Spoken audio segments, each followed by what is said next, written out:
Hi there, welcome to this Mark's Reviews and Tutorials video. We're going to have a quick look at how to put together flat pack furniture. I will say one of the most important things to do is to use the instructions, because there's going to be all sorts of straight up steps that are really important. For instance, on this one, it's a pre-assembled box, or a seat actually, and they've got these side panels pre-assembled, but these ones come and need to be slotted together. What you'll notice in the end is there's a hole which is going to enable us to screw it in. So you need to look at the plan to see where those holes are. If you turn over the other side, you can actually see them.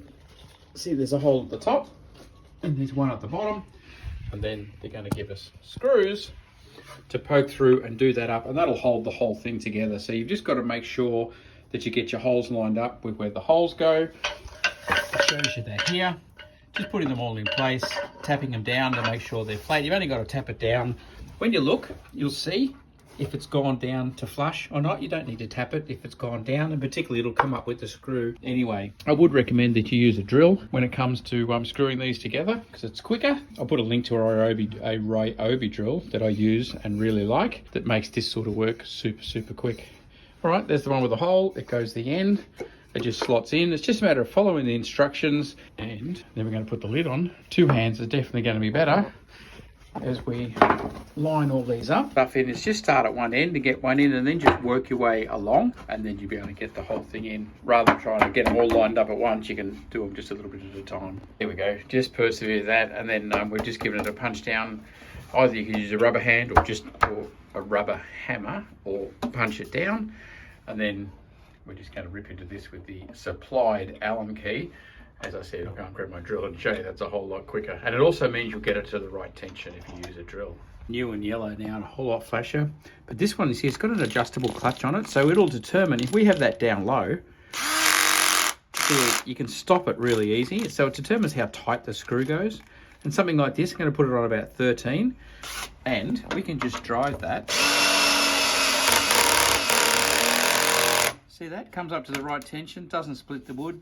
Everything happens nice and easy. Or you can stand it with your Allen key, but I'll put a link in the description. These sort of tools, once you got them, you'll never look back. See how that one's a bit tight? So we'll run it out. And then go back in again.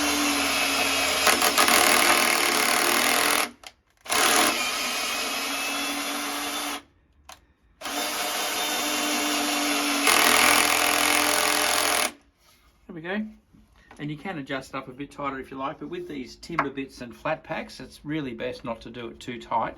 Just get them up nice and snug. Okay, so as I said, really important to follow the instructions. The order you do stuff often matters with a flat pack.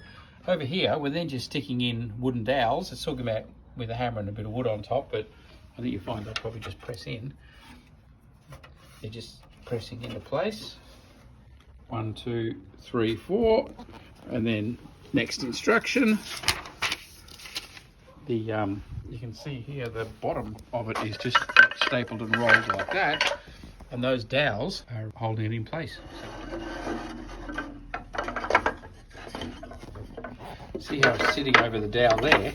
So what that's doing is just stopping these from sliding up and holding that. That's extremely clever, holding that whole assembly in place. Yep, is the lid, and it's got these little plastic dowels which again push in, so you can give them a tap with a hammer to get them all in place, and then those dowels just lock in the corner so it doesn't slide around and it stays in place. There's the hole, there's the dowel. There we go. Do that 4 times, and then the lid will sit on and she's done. But the big tips with flat packs, put a towel underneath it so you don't scratch it and mark it, your brand new thing. Follow the order of the steps, because the order really matters, and just be gentle with it. You don't want to go splitting things and cracking things. Good luck with your project. So there you go, all done. A couple of cushions up on top. Looks the spot. This box is actually going to be a package spot when packages get delivered, rather than being left at the door here. I'm going to put a little note on it so that people can come and just lift and stick them inside, so that it's not obvious from the street when packages have been dropped off.